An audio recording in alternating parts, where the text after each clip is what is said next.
Florida State fans, I don't know how you can stand it anymore. I think the good news is coming in just too much. There's just too much good news coming in by the hour recently that it's just a flood of good news compared to what you've been used to for the last 3 to 4 years. This is Florida State Seminoles Live. We come your way every Wednesday night, 6 o'clock Eastern time. From the top, we got Jason Parker from NBC6. Big game, on time, ready to roll. Big game, James Coleman from Fifth Quarter College Football. And, of course, Florida State fullback 2002 to 05. Logan Robinson, Noel Game Day. Check him out over there because they've got that thing humming all the time. How you boys doing? Doing good. Logan, you made it sound like I'm about to be the fullback, which I'll take. I know I'm getting a little bit bigger. James has been giving me some props, giving me, telling me I'm getting a little bit bigger. But, I mean, if I'm the fullback here on the show, I'll take it. But, Logan, you can't play because you showed up late now. This is the third straight week you have shown up late. Now, Whoa, I was here at 5:59. The drive-through at Chick-fil-A, I know that takes a while. You might want to get there a few minutes earlier. That's the thing. It doesn't take a while. That's why I was able to get here on time. I got the sweet tea and the refrigerator. I'm going to grab that here in a few minutes. You are I was about to say this. They're making you go through drive-thru. They don't just have it ready for you. Catered. Just to hand it to you. Not ready at the door. I don't know. We gotta work on that partnership. But it's a start. We're the young ones here. We're learning. Guys, how awesome is it that good things are happening with the Florida State football team after the basketball team loses to North Carolina? The baseball team is playing like hot garbage. Finally, something good is happening in the Florida State athletic program in the last week. It's awesome. Feels nice. These recruits are just coming in now. They are flocking on the defensive side, especially. Good ones. Sam McCall, athlete. I hear he's going to play maybe a little safety, maybe a little corner. But he's definitely a defensive guy from what I understand. Top 5 at his position coming in from Lakeland. Yeah, James, you know anything about him? Yes, I know he's a damn good athlete. He was committed to the University of Florida for some time.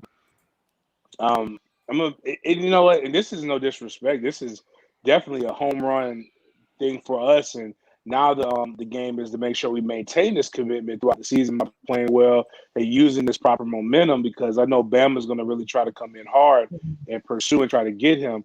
But this is just one of the beautiful things, because I know everybody listens to Mark. So I'm going to take this as an opportunity to troll another fan base. If another fan base coach was not so focused on trying to go to the NFL and firing the wrong coaches, we wouldn't even be in the discussion for not just him, but 2 or 3 other players that are really, really good from that same high school. Basically, I won't bird the lead. Dan Mullen basically dropped the ball when it came to this recruitment of this kid, and he's a special talent. He's going to be in there. You keep adding him to guys like, Akeem Dent, Demore Tate, Travis J. You add a kid like this, and eventually it's got to click in that secondary when you keep bringing in these top talented guys. And I like them. I'm all for them. I think this momentum I apologize. With a Travis Hunter, you bring him and Travis Hunter, and these guys are going to help recruit for you. And again, now all FSU has to continue to keep doing is the right things in the offseason. Win the offseason. Don't have any hiccups like we had last year. And then let's go into this season and have a good showing. Logan, I want to put this in perspective before we cut you loose. You got 20 to 25 players signed by each FBS team each offseason. So that's 130 times roughly 20 to 25. We're talking 3,000 players. He's top 35 in the country overall. It's special. And the one thing that you can notice from the staff, too, and Norvell is how versatile these athletes that are coming in. I mean, right there, like you had mentioned, James, Travis Hunter, is number 1 wide receiver and number 1 defensive back right now. And then you bring in this new commitment, new 5-star too, can play all across the field too. These kind of athletes that the staff is bringing in are guys that are playmakers. And that's something that when we first learned about the staff and Norvell, what he hit on the most was in the introductory press conference was playmakers. We heard it so many times. It was one of the most worded messages, and all of the coaching staff, they're looking for playmakers. And these kind of guys right here is going to be one that can actually play and be a playmaker on the defensive side. And also Travis Hunter is one that's going to be on both sides of the ball, in my opinion. You just can't hold that talent back. So The momentum that Florida State is on right now is pretty impressive after a 3-6 year. I think it's going to show the spring is going to be huge for them, which we're going to talk about here in a few minutes. But there's got to be, better. If you can have a solid year next year, the sky is the limit for this class. It's starting off strong, and you also have a nice quarterback too that's in your class so far. So it's nice. Yeah, you go into an area, and I think James was 100% correct when he said about it's great from the aspect of you're taking a 5-star recruit who's committed to your hated rival from an area in Central Florida. That's Gator country. Polk County is Gator country. We've been able to get a couple guys from there, but for the most part, that area is solidly orange and blue. To be able to go in and get somebody 5-star from Lake Gibson High School, home of the Braves, garnet and gold. They got the Florida State uniforms. They have gold jersey numbers, I'm just saying, and they almost went to the state championship. I'm just letting you know, Logan, the color of the jersey number does not matter. No matter what you and Tarif Knockout have to say, the jersey color does not matter. But I think it's good. But I think you're both correct when you say it like this. This is where Florida State now has to build on this during the season. It's great to sit here on March 3rd as we're reporting this and saying, right now the class, according to 24/7, is ranked 10th nationally, top class in the ACC. That's great. What happens if the season doesn't turn out the way, we've talked about in the chat, talking about the fans who think we're going to be an 8-win and 9-win team. Well, what happens if we're a 6-win team? What happens if we do finish the year 6-6? Does everyone stay? Is everyone buying into Florida State because of this hype, this preseason hype, or are they legitimately buying in? I think Travis Hunter has legitimately bought in, and I think Sam McCall is going to legitimately stay with Florida State. I think James hit the nail on the head. Alabama's going to come after him. Florida's still going to try to figure out a way to come after him, but I think he is going to be a solid FSU commit no matter what happens at this point. Another thing too is that it's not over. You still got they're going to take 2 quarterbacks in this class. So I think it's going to be the kid Duffy over MJ Morris, but those are 2 major targets. So you're going to have 2 blue chip quality quarterbacks in this class.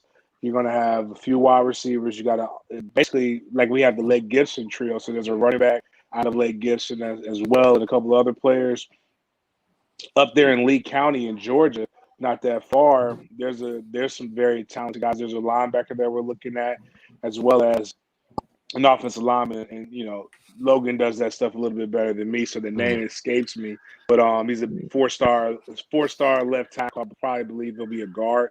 On the college side, he's squatting like 525 already. Not well. We'll clean that up though. But you just got these guys, and they're doing something. And what's interesting is what they're doing is what people screamed for them to do a year ago.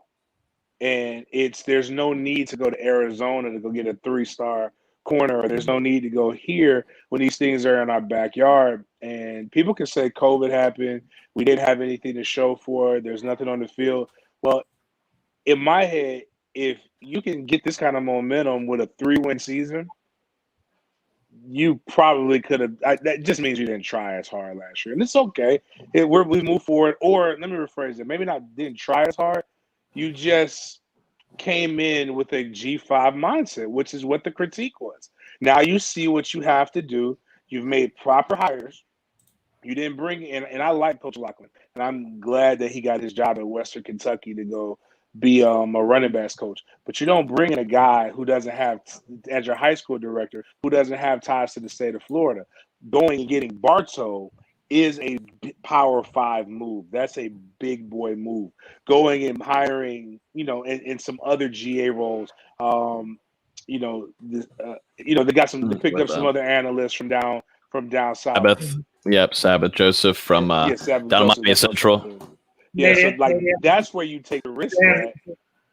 You take a risk with Sabbath, who is connected, who will be an up and coming guy, who will be a good coach one day. But when you want your recruiting to look the part of what a Power 5 powerhouse is supposed to look, you hire people and put them in those positions. So forget about what happened last year. They're doing it this year. They're on fire, and everybody seems to be energized with recruiting. There's just 2 places that I really, really need to see a lot more focus and a lot more people, like whether it be targets, whether it be, I know we listed in the 5th quarter 10 Guys that we believe we can get that low-hanging fruit on the offensive line. We're going to do the same thing in the interior, D tackle, because those are where you're the weakest at. We can get guys developed, and that's great.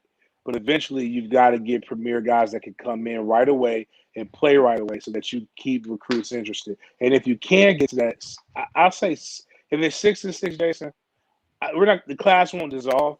We will lose some other pieces. And it's not exciting offense. Somebody will be able to go pick off a quarterback similar to what happened this year. We had quarterback committed early. Didn't really see any kind of offensive explosion. And we lost the quarterback. But from what I was told, this is not the offense that they intended to run last year. I'm going to give them grace. There are no excuses this year, though. There's COVID. You've got recruiting humming. You've got everything at your disposal. Let's go out here and match the recruiting intensity with some football in the spring, and let's go into this Notre Dame game and not go out there and crap the bed and look like a JV team. 2 points I'd like to get to real quick. I just want so everybody knows who James is talking about. Duffy is AJ Duffy. He's the 7th-rated pro-style quarterback in the country, IMG Academy. So obviously he would be a tremendous get as the top 10 quarterback in the nation. Jason, before you jump in, just had one question for James. Move your recruitment from 2001 and 2 up to 2021. You're looking at Florida State, and you've got no necessary ties to Florida State. They're just another school that's got a big tradition, but they're losing. They've had 4 consecutive bad seasons. So we talk about this all the time every week. The number one recruiting component is, hey, all these programs can walk in, Alabama, Clemson, Ohio State, and say, we win all the time. And that's the first thing that people look at. If you're a 5-star, you can go anywhere. We're not talking about the kids from Arizona that it's Florida State against Arizona and Utah. They can go anywhere. What is drawing you to a school that went 3-6 last year and it's been under 500 now for 4 consecutive years? What gives you confidence that to make that decision to go there? I'm going to be honest with you, I wouldn't go to Florida State right now. Now, when Mike Norvell first got there, I would have been more apt to go to Florida State because I know with the new coach, you're getting a new coach because the old coach wasn't any good. So like that's you have the grace of having a new coach in recruiting. That's what Taggart built on, and why he was able to close from a top 60 class to almost a top 10 class in his first year. Now, what you would have to sell me on is kind of what Pete Carroll was able to do in that same time frame. It's really we're coming in and we're playing young guys out the gate. And you know that no matter what, if you win here, you're going to get seen and you're still going to get the opportunity. And I'm going to heavily sell guys like Asante Samuel and heavily sell, some of the guys that even in a bad year, they're still slated to get drafted relatively good. So that's what I would show, more so on the defensive side. So I can see why defensive people are going to go. I'm also selling the talent, even though I didn't coach it. I'm selling the hell out of the talent in the NFL. I'm selling that there was this pyramid that just came out where Jalen Ramsey was the DB. There's Jalen Ramsey, and then there's the rest of the NFL. So I'm selling people that's the kind of guys that we want. And I'm going and I'm looking for Greg Reed type players that come in and are going to not only want to come in and affect the field, but affect their surroundings around them. And it's tough. It's tough to do that. But you gotta have the relationships and the selling point. So I think that's where again, like a guy like Bartow's coming in, and he can sell why I'm going with Mike Norvell, why I chose to leave where I was at to come with Mike Norvell. Ron Douglas can sell I could have been at somewhere else. Why am I staying here with Mike Norvell and choosing to buy into this man's vision? And that's the only way. But being from Tallahassee and seeing how these young men are leaving Tallahassee that are really, really good. Even this year, a kid, Trey Donaldson from my high school, my alma mater, even though we probably aren't recruiting them as heavy because we got some guys, but still, Florida State University Developmental Research School, having that kid possibly go to the University of Florida just isn't the sexiest look in the world. But that's just my opinion. But, it's hard. It's a hard sell But that's why you have to have guys who have relationships that are relatable and can show you how you can achieve your dreams with the guard and the goal. I think another thing that's also, while the product on the field hasn't been great over the last 4 seasons, you're still going to, the way things are going, you're probably going to play in a stadium that's close to full, or a lot more people are going to be allowed in than were allowed in this past season. You're going to have 80,000 people. You're going to have the Notre Dame game will be on national TV. The Clemson game will be on national TV. The Miami game will likely be on national TV. The Florida game will probably be on national TV. I bet North Carolina's on national TV. You're going to have all these games. You're going to get that exposure. And honestly, it's going to be the point where this Florida State team in 2021 can't do worse than last season's team. So you're going to get a chance to play. You're probably, if you're a 5-star, you're probably going to play early on in the freshman season. You're not going to redshirt. So you're going to get a chance to play early on national TV night before Labor Day against and continue to play. I think that's sexy in the eyes of a lot of 18-year-olds who just want the exposure and want to be told how great they are. So that's why I think you'll have these guys continue to come around. Now, I have a question for both Logan and James, because James talked about a little bit about now what you're going to do against Notre Dame. For both of you, and I'll start with Logan and then go James, what does Florida State have to do in that Notre Dame game? Obviously, we're going to probably come into that game heavy underdogs to Notre Dame. What does Florida State have to do in that game to prove there's progress and to keep this recruiting class in that momentum? Obviously, we got 6 months to go until this game, but what do we need to do at that game? Right now, I have no clue. I have zero clue because I don't have a spring yet. Like I said, I'm not giving any predictions until I have a spring game in front of my eyes. The only prediction I'll say is the defense has got to be ready to play. I don't care that Notre Dame lost their veteran quarterback. He's gone. Notre Dame's still going to have a quarterback there. And from what I saw last year, Deer Lake Middle School here in Tallahassee could have competed against Florida State's defense with their talent, the talent that it had, where the players were being put at, Hammy Gaynor and red zone packages and not using him in the middle of the field. Little things like that was atrocious. I hope that was to be blamed because of not having a spring and not knowing where your guys fit the best, not knowing who your true starting corner is opposite of Asante Samuel Jr., having guys in there that at linebacker that shouldn't be in there much longer and taking that long to throw out number 35. There's a lot of question marks on that defense before I can predict anything of how that game is going to go, where Florida State can take advantage and win. Offensively, I feel fine. Running back unit's going to take care of work. I do think Coach Atkins, another year, that whole unit too, we're bringing back practically everyone. I think the offense is going to be fine. The biggest question mark, you got to be ready to play defense. You have all the advantages of the world. You're in Doak Campbell Stadium. It's going to be packed, looking like a full stadium, going to be loud.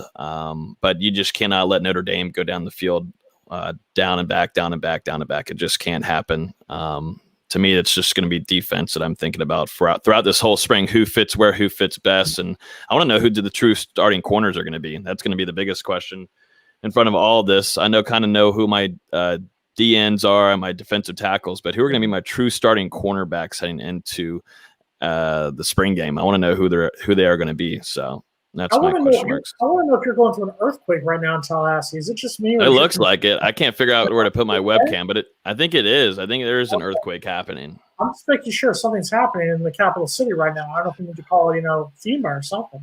Something's happening. It is shaking. I'm not even moving really. I'm just like talking. James, Logan's not making a prediction, but what do you think? And I'm not asking obviously for a prediction, but what does Florida State have to do in that Notre Dame game to keep the momentum going? Make it a game.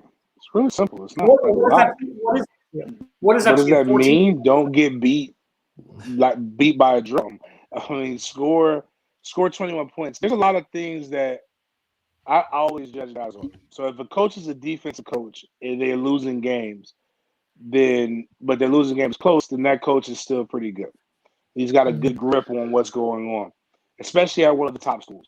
So if we're an offensive school, we're an offensive-minded place, we should be scoring points, or we should look like we're moving the ball down the field effectively. We should be able to exploit and create mismatches, no matter how bad people think these guys. A lot of the guys that did transfer out are going to other Power 5 schools. These are toys that other people want to play with. They're not just broken toys. These are toys that other people want to play with. So you should have been able to put up more points against Notre Dame. I just can't fathom it. And even I'm giving the excuse and the grace of COVID. Ian Book was on my radio show because he trains in Jacksonville with my partner Denny, off and on. And he gave this great point. And this is from a player, but this is a point that I pointed out. Yeah, you only get 15 practices in the spring. It's no miraculous thing. You got that and more when they allowed us to start practicing like the third week of July. So all the way up, and then camp you didn't see a game for almost 2 months while you were in camp. You got spring. You got now your weights and other things that were not as good as or as optimal as you would be, but you were across the board. Everybody had the exact same thing. Everybody had the Zoom meetings. To be honest with you, I've seen Zoom. I've done a lot of Zoom meetings lately. I've actually done training with kids over Zoom, high school kids. A focused athlete can go in and accomplish a ton of things. If I can see kids get gains, run faster 40s, jump higher, and do this stuff as a 15 to a 17-year-old, I expect a 18 to 24-year-old whose sole purpose of it being in school is to achieve their aspirations of playing in the NFL. Again, and I'm not bashing it. I don't want to even relive it. I just don't want to hear excuses. I want to see results. As my mama says, I don't want to hear about the labor. Show me the baby. And the baby is competent to win. So I'm saying this, we go out, we put up 21 points against Notre Dame. I'm not expecting the defense to be able to fully stop them. I don't really know it, like Logan said, until I get over there. But if you're talking about a 35-21 football game, or you're talking about losing by 2 scores, that's a competent football game because you have no idea when you lost when those 2 scores came. If it's a game into the fourth quarter, you're showing progress. Progress isn't like driving to the 40, going for it on 4th down, and then giving the other team a short field or showing spurts. Progress is actually playing competent football. So that's really my whole stake on it. But I'm excited about it. And like Logan said, and I guess actually I never even thought about it like that, but what better selling point? Notre Dame, Clemson, Miami, Florida, North Carolina, all going to be on primetime. Basically, no matter what, if you could go to Alabama, you can go to those other places, but you can't say that if I go to Florida State and I don't shine, I can't go to the league because you have 5 opportunities to play in front of a national audience and become a household name. If that scares you, then you're not who I want. Shout out to Ronin for his $13.78 donation. Obviously, he's drunk in Scotland, Ireland, wherever he's from, thinking the Canes are going to blow us out again. I mean, Canes love it, Ronin. Love it. Thank you so much for the super chat. Support Mark Rogers, not FSU. That's his standard line to open things up. Ronan, thank you so much for the super chat. Appreciate that. I wonder how many 5 stars stick around when Miami blows you guys out again this year. And most importantly, Mark, join him on Patreon and support the vision. Ronan's got the vision. Catch the vision. Go Canes. I pray to God that Alabama beats the holy hell out. I don't think you have to pray for that. I don't think you have to pray for it. You don't even have to be an atheist. An atheist can see that. No, because here's what's going to happen, guys. Nick Saban, he'll take the foot off the gas there towards the end, but I just want him. I'm talking 38, 42 point, just absolute. So, Jason, if in fact Alabama beats Miami as expected, and let's say it is, I'll say 52-3. There's a score, 52-3. You're going to take much satisfaction in that. But what if 6 or 8 weeks later, Miami beats you in a similar way that they did last year? I'm a firm believer, for example, I can give you a prime example of that. When the FIU Panthers beat Miami, there was an extreme part of me that was so excited because I got to laugh at my friends who were Miami fans, who were Miami grads. And then that went away quickly, realizing, okay, this is a Miami team that kicked the hell out of us. They got our coach fired 3 weeks before. So, I understand 100%. My argument is that Miami fans think that most Miami fans believe that 52-10 was the true story. If those 2 teams play again last season, does Miami beat us by 42 points every single one of those 10 times? No. That was a one-time admiration, just like when we kicked their butt 47-0 in 1997. That was a one-time thing. That doesn't happen in the series. Even in the years, I'm sorry, in the part of the lost half decade of 2006 to 2009 when Miami beat us, when we were 6-6 teams. Those games were, I'm sorry, it was 37-29 in 2007 and 38-34 in 2009. They're always going to be close ball games. That was a one-time deal. And so that's why I think Miami fans, and they're having their moment, let them have their moment. We enjoy our 7 years of kicking their butt up and down the field. This is their fourth straight year. I'm letting them have their moment, letting Ronin, Dennis, the rest of the Canes have your time to shine. You've got till November 13th. Do I think Miami is going to be the favorite? Yes. Would I be surprised if Miami wins a fifth in a row? No, I would not. Do I think in any stretch of the imagination, even if De'Aaron King is back at 100%, does Miami win that game by 42 points? God, no. God, no. Well, regardless, if they win the game by 1 point. Not Jeff Garcia. Is Jake Garcia going to be eligible? I don't know. Something's going on down there. I mean, but they're gonna have Tyler Van Connecticut, who's from Mark's backyard. That's exactly what they're excited about. Nothing like Connecticut athletes, right, Mark? There's a few. Not many. Well, I mean, Chico was from there. I don't know anything more about Connecticut athletes than I do. Actually, I know more about Florida athletes than I do Connecticut. You do. Yeah. So not from here. Don't know what's going on here. So I'm not one to speak on Connecticut high school athletes, but I see that a few are in the top 1 to 150 in the nation, but very few. But you know what they do know about in Connecticut, and they also know it in Tallahassee, Florida, Jacksonville, Florida, Pembroke Pines, Florida. You know what they know? They know how to hit that like button, right, Logan? They do know how to hit that like button. I think it's that's just, if you watch any kind of YouTube video, you should be doing it like automatically. Definitely the live videos, because there's no better content right now. 75 people watching. We got a hot night right here. We might get to 100 by the end of this. But hit that like button. Hit that like button. Like I said, if what was it, 75? Yeah, if we hit 75 likes, I'll take a shot. I think I said COVID 5 shots. No. I don't have that yet. I don't know if I've turned into an alien yet. I got to wait and see if these people are going to turn into some crazy people. Can we teach Kyle Pickett how to spell Logan's name? I'm that ginger guy. I got that much. But yeah, smack that like button. Hit the subscribe button. We got spring camp coming up, which we're about to talk about. We got a lot of position stuff to speak on. We got a new quarterback in the house. The next couple of weeks are going to be fun, and whatever kind of nuggets we find, we'll be talking about them on here and enjoying a good time. But smack that like button. We're at 28. Everybody's kind of just lazy, though. They're watching, but they're kind of lazy right now on their phones. They're waiting for one of us to make fun of their team. Like they're going to say that I just took a shot at Miami because they're all so sensitive. So that's fine. Yeah. Yes, a shot. That's what's going to happen. You know what's going to happen. I've seen some other lives out there. There's like 150, 250, 500 people watching. I think we have the creative content here for us to get to that, but we got a little bit more work to do. There's nothing to do in Columbus, Ohio right now. There's nothing to do in Knoxville, Tennessee, or Clemson, South Carolina. There's nothing going on. We are a happening base. Look at us. You've got your Chick-fil-A thing back there. James was eating cookies.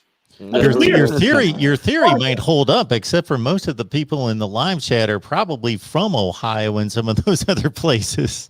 That's why I said it. There's nothing to do there. There's nothing to do right now in Columbus. It's snowing. There's their butts off right now in Ohio. In your home state. But they're checking out your live chat. They're wishing they were out here in our beautiful Florida conditions. Look outside Logan's window right now. It's cold, man. I don't know what it's like in Miami. It's 59. It was 90 degrees. I'm freezing. It was 90 degrees here. So 90 degrees? It was 59 and raining all day today. Yeah, tomorrow's supposed to be beautiful. And now to Mark with sports. Not that I've got this earpiece in every week. It's kind of difficult to hear you guys actually sometimes. Or maybe it's just selective hearing. I don't know. Spring football. When's it start, Jason? March 9th? March 9th, next Tuesday. That's coming up soon. So we'll start with you. What's going to make you feel better about this football team at the end of spring practice? I want to see, and Logan touched on it earlier, and I think Logan is 100% correct. I never thought I'd say that. But I think Logan's 100% correct. I want to see the secondary. I think the secondary, there's no other way to put it, god awful. God awful. let's just take a look real quick. See, here's our Miami idiots. 210. Yeah, we got it. I was there. I remember. But look at what happened with last year's class. Let's take a look at the guys who are just using transfers alone. Because Florida State brought 2 players in on the secondary as far as guys who signed from high school. But Jerry Jones, we talked about him when he transferred from Mississippi State. He single-handedly is the reason we lost the Georgia Tech game. If he blocks on one of the picks by Asante Samuel has a pick 6 and we win that game. Or if he actually plays defense on Georgia Tech's 1 touchdown, they don't score that touchdown. So he's the single-handedly the reason we lost to Georgia Tech. Other secondary player that we got was Miko Dotson, who transferred in from FAU. We hyped up him, leading the nation in interceptions, and he didn't really do anything. If you look at this year's group, early enrollees, we've got Kevin Knowles from down here in Hollywood, from MacArthur High School. He's an early enrollee. And then if you look at the transfer guys who come in, you've got Brandon Moore, who transferred from UCF. You got Jamie Robinson, safety, coming in. You've got guys who are coming in. I'm sorry, Jarquace McClellan, the kid from Delray Beach, who's from Arkansas. You've got guys who are coming in, but it's got to be – the secondary was so bad last season. It was just atrocious watching them letting – and it wasn't just the Miami game. It wasn't just the Notre Dame game. They're letting Pittsburgh run all over. They're letting – we haven't even talked about Willie yet. Calm down right here. They're letting Louisville run over them. Not just Tutu Atwell, but other players on Louisville's team. The secondary is without the secondary showing any improvement, Florida State will still be the same team they were last season. So I need them to go through the spring. I need them to play spring football and show some semblance of getting anywhere better. If that happens, I'll be fine. What do you think, James? Heading into spring, first thoughts. Yeah, before I go to that, I got to talk to my guy, Ronin. Ronin, the only reason nobody trolls your precious quarterbacks. You have one that's a paraplegic as well, that we don't know if he's going to walk, in King. And you got a guy whose dad only thought his son was worth $2,500 a month. The difference between me and your dad is my son is worth at least $6,000 a month. So if you want my kid to play high school football for you, you better drop a bag, or we're going to the school we're zoned for. I'm just saying, if we're going to cheat, I'm not going to cheat for $10,000. It makes absolutely no sense. But I'm a man of morals and principles. But when we go to the spring game, or the spring, we talk a lot about the secondary, and I need to see the scheme. I guess that's what I need to see. I need to know what kind of defense we're actually running and try to wrap my mind around what makes sense. And yes, it's easy to pick on the secondary as they were awful, but I go back to this Louisville game, and I'm seeing a guy like Tutu Atwell, and I'm seeing him being covered in the slot by Travis J 15 yards deep. There's absolutely nothing you can do to stop that with nothing to redirect this guy. So, I have to see, maybe do the coaches feel more confident in how they're playing these guys or what's going to go on. But bigger than just that, the defense got 1.1 sacks a game on average. That is awful. It's really no explanation for it. I'm actually afraid that we have our incoming defensive end wearing number 11 because I just remember what the last number 11 wore. And I just don't want to go back through that nightmare. I don't want to feel that. Maybe it's the jersey number. Just like I don't want to see a kid wear number 5. It bothers me. 5 and 11 right now, until I see somebody like ball out in them on defense, I think they should be retired. But there's, just really just the defense as a whole. Do they fly around? Are the guys more confident? Offensively, I'm not going to see what I need to see probably until August, because the reality is, as brought up, we talk about a lot of trolling back and forth about 2-second clips and a lot of different things of that nature. They would be fools to allow him to go full go. And that's Mackenzie Milton. So I want to see him throw, but I also understand that I'm not going to really know what Mackenzie Milton can do until August. But I want to see, does Jordan Travis get a little bit better? Does Chuba Purdy, does his throwing motion look less like Al Bundy and more like an actual quarterback? It is Tate Rodemaker. Is he broken? Because he crapped a bet against Jacksonville State, and that terrifies me, that a kid can be recruited to our school that's terrified against of an FCS school. Running backs, that's the one I'm the most excited about. Running backs and the wide receivers are the ones I'm most excited about. A lot of young talent on both, a lot of competition. You should see somebody get better, and we won't know about the offensive line in 15 practices. It's just impossible. I just need these guys to be healthy. I need Atkins to kind of come up with a formula, get him 5 guys that he trusts, and get 5 guys that are healthy. So that's really what I'm looking for. I don't want to hear about buy-in. I don't want to hear about we getting coached. I heard all that last year. I heard how much better it was last year, how much they loved each other. They went on a camping trip, I think, in August or something, roasted marshmallows, talked about all these different things that come out and go 3-6. I'd rather them say bump that. I hate these coaches and go 6-3 if that's what it's going to take. But defensively, scheme, offense, it's my take on it is it's all hype. Show me. I'm forgiving last year, but you really, really have to show me, and I'll get excited, but I really won't know. Logan, along those same lines, real quick before you give us your position, James touched on it a little bit. What do you expect to see out of Mackenzie Milton? Obviously, we've talked about it. He hasn't played a game since November 2018. How much do you think we're going to see of him in the spring, both through practices and then the spring game on April 10th? What do you think they're going to do with him this spring? I think for him, obviously no touch for him this spring whatsoever.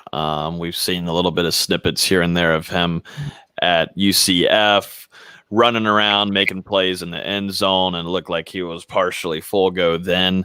I think he'll be ready to rock. I think he will to start spring. Like I said, can't touch him, don't touch him. That's kind of like what happened with Purdy last year. You put him into a scrimmage and boom, you lose him for half the season.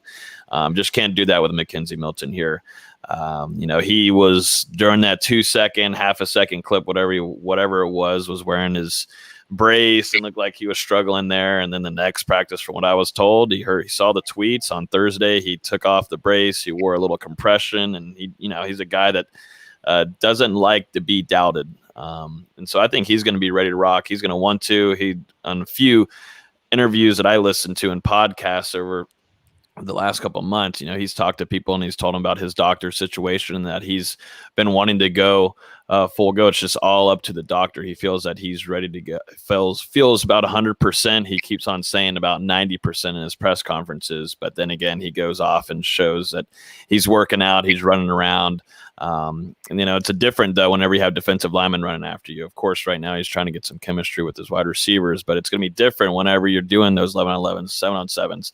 You're going to be running around and having to get out of the pocket. There's situations that the staff is going to have to be very careful for him, I think, starting off because, Mackenzie Milton, I think on everybody's board right now is projected to be the starter. And, I'm not doubting out of Jordan Travis.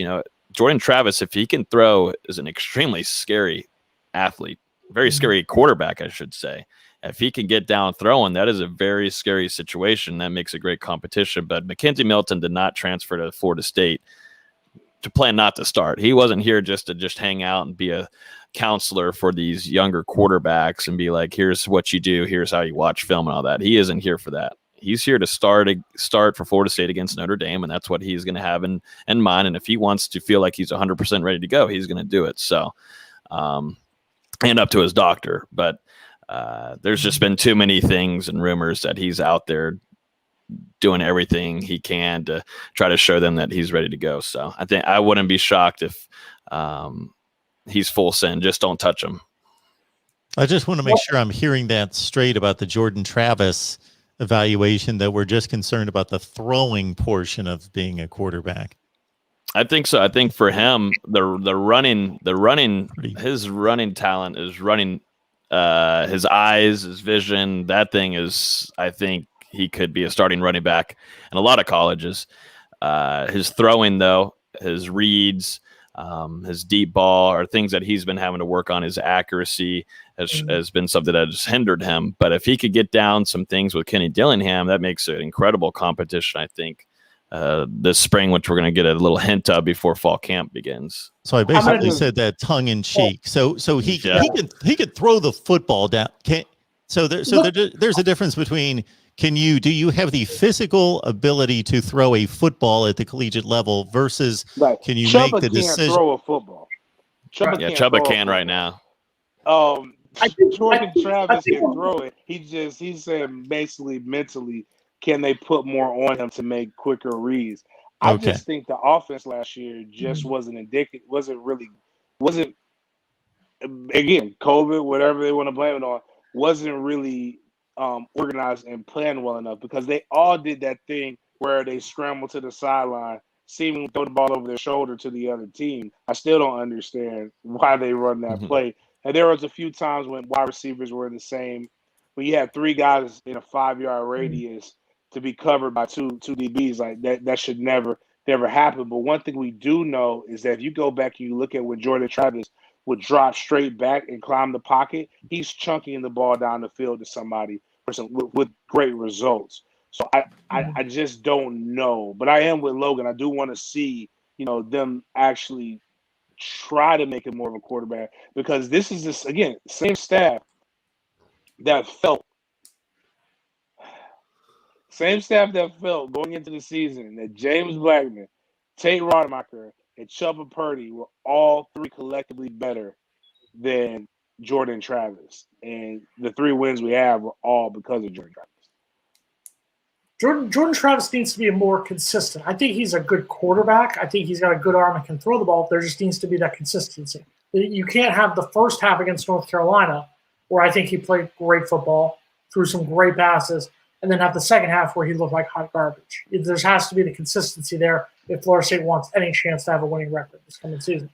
Yeah, and it's going to be interesting, too, because there's always the rumor mill of, Jordan Travis is going to go to slot a lot. This is where we're going to start hearing a lot of things about that during the spring. But, who's going to be the backup if Mackenzie Milton goes down? The whole speculation is if he can stay healthy, who's your backup? Do you go back to going to Jordan Travis, and then now you have to change up your offense just like you did last year? I just don't think that's not how you start off your spring. You put both Jordan Travis and Mackenzie Milton at it. Don't mess with Jordan Travis too much, like he's going to go play some other position, some Braxton Miller type stuff. You can do that later in the fall. Maybe if you feel like Mackenzie Milton's ready to go, you can use him in different packages. But these two need to go one-on-one with each other and battle it out. Because right now I don't trust any of the backup situation. I wasn't too impressed with Purdy last season. I know I'm one of the few to say that. There goes my webcam. But I was not impressed, I will say. And I don't think he was fully healthy, though. I can't say that fully, but he wasn't fully healthy. And then, like you said, James, the Tate Rodemaker situation is one for the ages, because that was very scary to watch in person. It was even scarier to watch in person, James. I just saw that coming. I was sitting there reading it, and I was like, what's going on here? And let's not forget for a second, Jordan Travis didn't play bad against Notre Dame. We lost that game to Notre Dame because our defense couldn't stop their running backs to save their lives. Jordan Travis played okay. If he can improve, and I agree with Logan, Mackenzie Milton will be the starting quarterback for that opener against UCF. If he's healthy, Mackenzie Milton will be the starting quarterback. But I would not be upset if, God forbid, something happened in practice or Jordan Travis did get better and actually prove that he should be the starter at this point. Logan, getting back to spring practice, what is the areas you're looking at? Probably, I would say the 2 starting cornerbacks, I think, is going to be a very fun battle. As we talked about with James and Jason and Mark this whole offseason, we do it every offseason. As Florida State just continues to bring in talent at defensive back. So what are you going to do with it? I thought it was poorly used last year. Like James was mentioning, the scheme, where they were being put at, I think was at some point a struggle. I think also the players, too, were put in right positions for the most part, although that they just weren't able to come through and find production. They were not able to find interceptions, deflect, and stay on their guy. I definitely, the Tutu Atwell thing, I definitely erased it from my mind, James, but you just reminded me about how ridiculous that happened and who was staying on him. I think, what was it, Brownlee and then Travis J.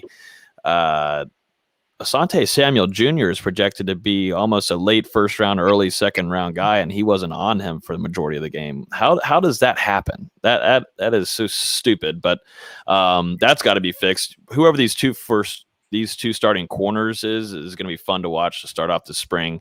For right now, my prediction is going to be Miko Dotson. I think that you just can't keep him off the field after what he did with leading the country in interceptions 2 years ago. I thought he looked pretty solid as not being fully healthy too during this last season. I think Miko Dotson will be over there, and then eventually it will be Demore Tate. Demore Tate was being recruited extremely hard, was having a fantastic camps before he dropped his feet into Tallahassee. There's some things that people are raving about him right now.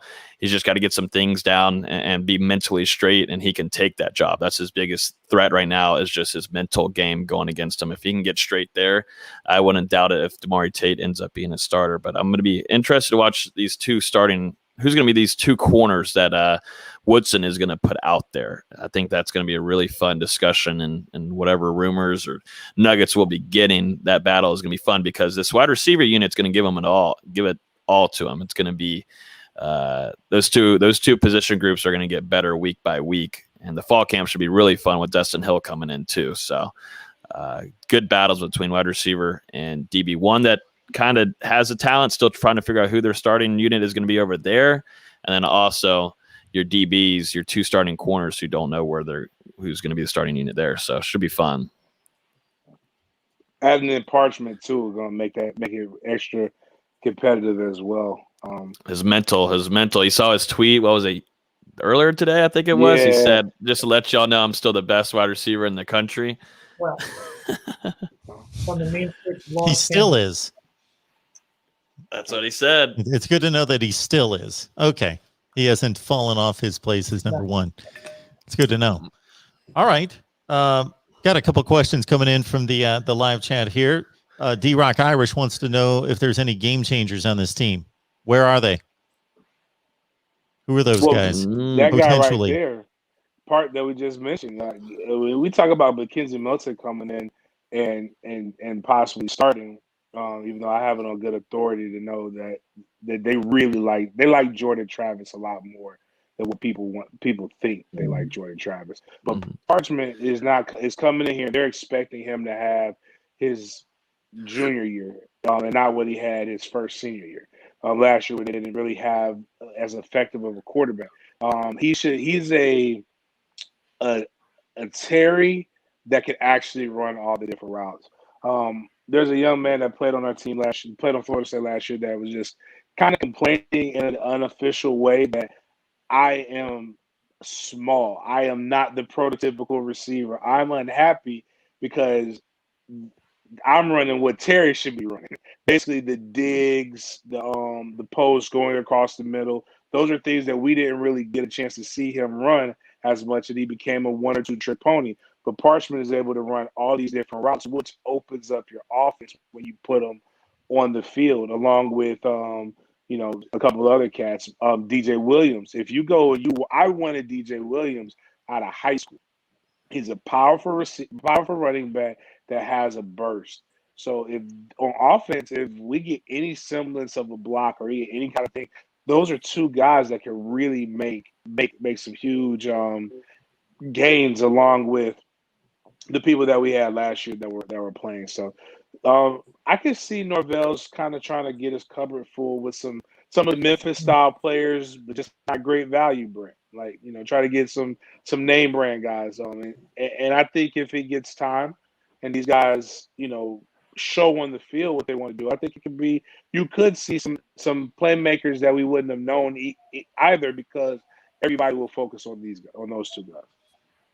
I think Lawrence Philly is the one that I'm looking at. And then Logan, we talked about it a little bit last week about how many yards he'll get, whether he can get 1,100 yards, both passing and receiving. I think he's for me, the wild card, because he can do both, because he can run the ball. You saw him run the ball with force up the middle, but he could also catch on the outside. And I feel like James said, you're going to see more of the Memphis offense you saw in 2019, 2018 that Norvell ran with the Tigers. I think you're going to see more of that. I think Philly fits that mold perfectly. I like him more at running back right now than Jay Sean Corbin.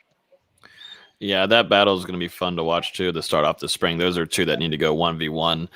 Toa Philly, I think, put on a little bit of pounds too with Coach Storms that can stay healthy, that can withstand a full game is going to be crucial for him because he does have a chance to take the starting role from Corbin. To me, just a surprise one, a guy that we didn't get to see last year due to injury, but is 110% ready to go. That I think could be like a game changer that can make those big plays. I'm going to go with Corey Wren, just off of, we've been talking about guys that come in with speed, but this guy can play ball too. He can be utilized in kick return. I think he would have been playing at kick return if he was fully healthy. He was dealing with the hip flexor injury, as we all know that one takes a little while to recover from. But the way this guy can be used in the backfield, I think like Mike Norvell and Kenny Dillingham are just licking their chops, ready to use this guy because he's still going to have that speed. He put on a little bit of weight too, but that's just some football weight. He's going to be a guy that I think Florida State and, like I said, Norvell are going to want to use for that. Boom, they get you right out of nowhere, and he's gone for 70 yards. He's just got that kind of speed that's silly. He's got good football speed too. He knows where his eyes are, how to use his eyes and run throughout the field. I think Corey Wren, once he gets let loose wherever they put him, and he's got to be at kick return, but also in the backfield, it's just slice and dice, just out of nowhere. I think he could be a game changer and one that, if it's against a Notre Dame like that and you're playing competitively with them and you got something slotted up, I think Corey Wren's that guy to go hit the home run bomb with. Sam McCall's a teammate there at Lakeland High School. Jalen Glover, people making comments about him. I guess he's a possibility to come in. That's the running back that I was talking about. Okay. Yep. He's most likely he's I wouldn't say it's like a duo package type deal like some of these Georgia kids you'll see here soon kind of coming in and committing to Florida State, but it's not like a package deal, but it's more of like, hey, you know what? If you really want me, I'll come to FSU kind of situation. But I think Florida State has a good chance on grabbing that cat. And before the Dreadnought fans get upset at Mark, he Lake Gibson High School. They're two different high schools. Oh, Lake Gibson is the high school. It's in the city of Lakeland. I don't need the onslaught from Lake Gibson High School. That would probably take the channel down. So thanks for the Lakeland people take it seriously. I'm just looking out for you, Mark. Okay, I'm just looking for you. There's a lot of comments on here too. I'm seeing about the offensive line, like that we shouldn't even be talking about any kind of game changers on offense and whatever. I would like everybody to kind of look back and do your research on what kind of improvement Florida State had last season and how they're bringing back almost this entire unit. Coach Atkins has a second year with them. You get Devontae Love Taylor back. It seems like Dante Lucas, is the biggest thing for him is mental attitude, his mental attitude. If he's good to go on that end, there's a lot of promise there for him. He's got talent. He's a strong kid, very violent, which you like to have on an offensive line. But the biggest thing was him really buying in and being on the same page with Norvell and Atkins. They had tons of meetings right after the season. There was some speculation if he intended on transfer, and it seems like he's locked in. I know he was tweeting some quotes about Mike Norvell yesterday. There was improvement in a lot of different ways, but it's understandable. You got Mackenzie Milton being back there now. You're going to be a little bit more. You're going to want to throw the ball a little bit more if he doesn't tend to be the starter. But let's be honest. Sometimes the quarterbacks that were out there last season really put themselves in really tough situations on getting sacked. They put themselves in that area. There was a lot of time, and we don't do that. We just like the Florida State fans. Don't want to call them out, but they like to B and moan. You know what B stands for, but they like to B and moan a lot. But these quarterbacks had some time last year. It was just the problem was not making the reads in time. Mackenzie Milton with that kind of protection for a majority of the games last year would have been dealing. So I keep on seeing all the offensive line talk and all that, but I just wish some people would do some research and see the improvement from last season and the full spring that Florida State and Coach Atkins is going to have. So that's my spiel. That for the last 4 years, man. I've said it on. It feels so refreshing to hear somebody else say that. I've said it on this show. I say it on Twitter. I'm like I don't know what I'm three-step. A quarterback that knows where he's going at the end of his drop, it affects a defensive line, especially in the pass rushing situation. It's like boxing. When you swing and you miss somebody, it takes more energy out of you.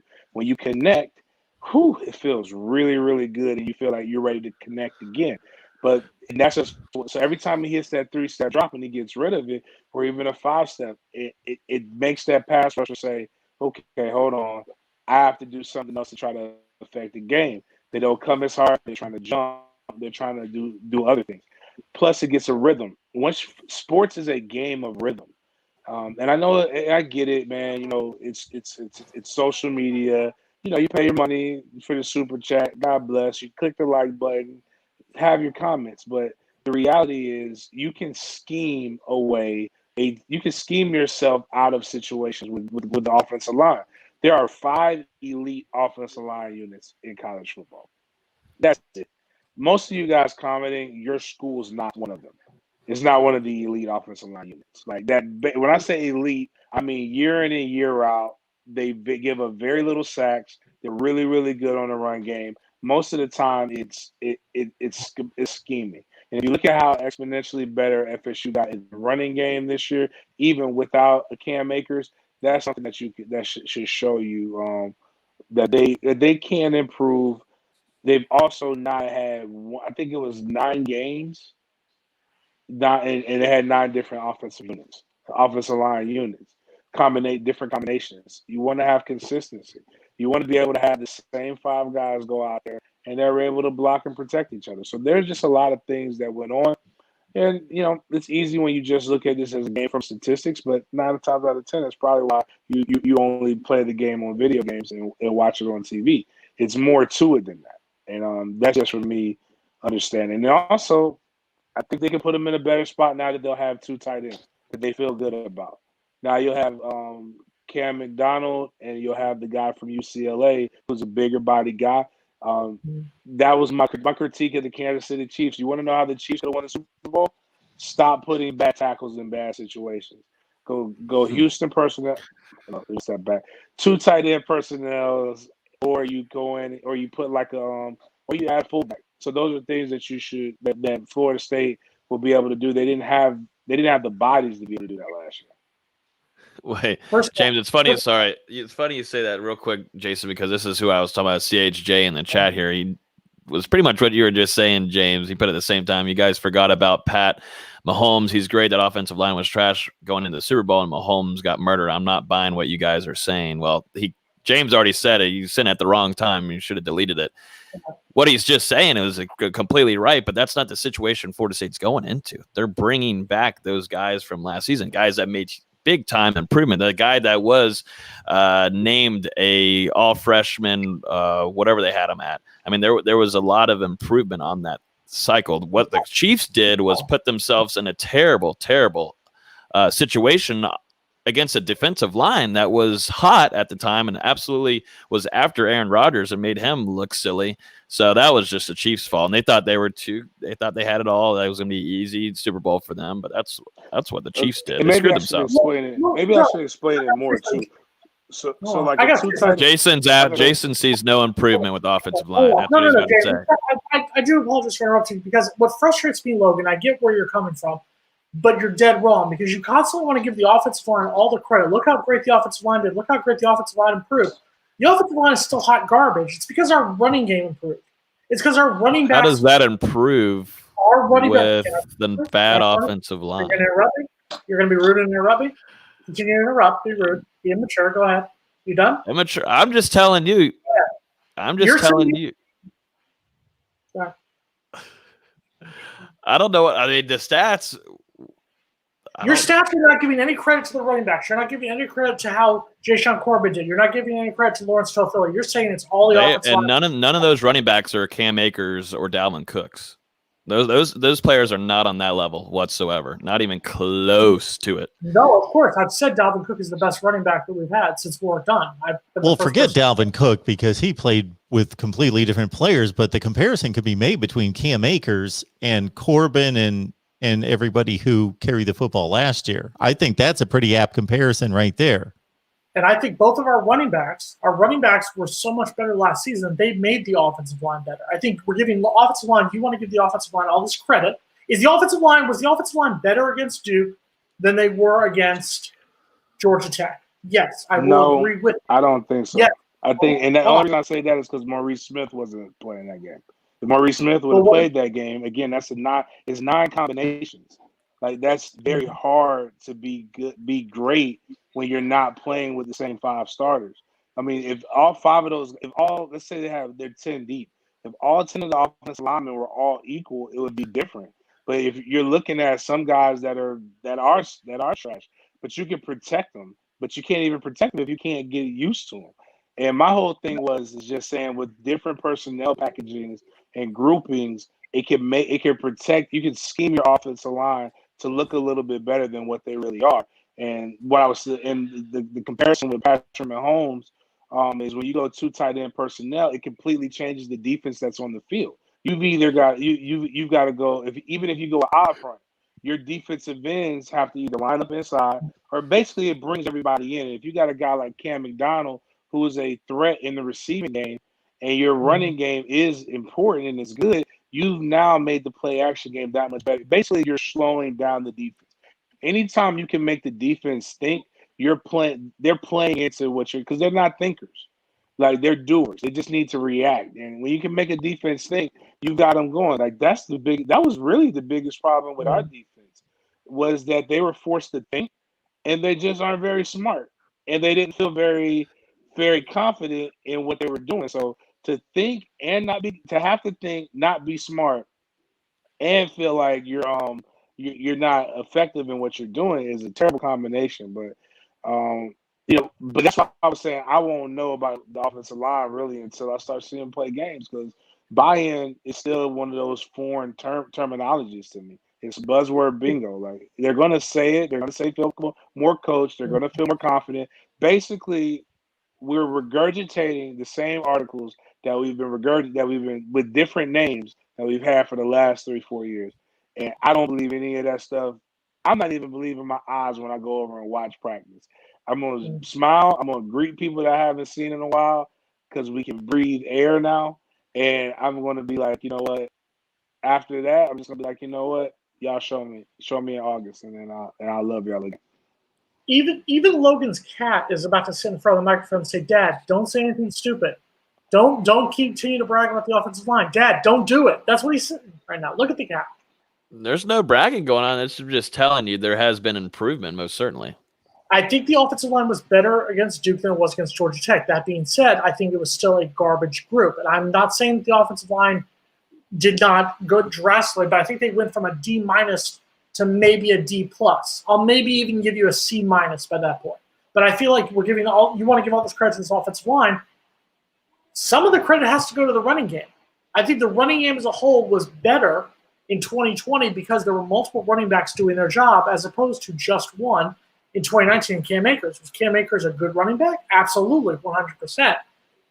But there was a team effort that made that running game better as a whole, and I think that made the offensive line look better. I just remember in 2019 watching Cam Akers repeatedly shake dudes in the backfield and get yardage on his own. Which game was that? Every game. That was every game. I saw so much out of him in 2019 that I didn't see in 2018, because I think he improved himself that much because he knew what he was up against. And if he wanted to play in the NFL, that he was going to have to be a man. And I was really impressed with Cam Akers in 2019. Right. I just don't think our offensive line was that much better in 2020 than it was in 2019 or 2018 or 2017. I think that both James and Logan have said it. Mark has said it before as well. I think that's the weak link on the offense right now is the offensive line. But James is right. We're not going to see anything until the fall, or maybe even that first game against Notre Dame, before we really know, is that offensive line capable. Right. I think there's I gotta bounce, guys. Appreciate it. All right. Y'all. See you, James. Appreciate it. Thanks for jumping James. in. We all need to bounce here. We've got over 90 on the line, so that means that we've got more people watching right now than at any time. So that's what you need to do, is actually come back here and check out the replay. and we need to head on out. Thank you so much for joining us for Florida State Seminoles Live. Hit the like button. He has a cat on the table.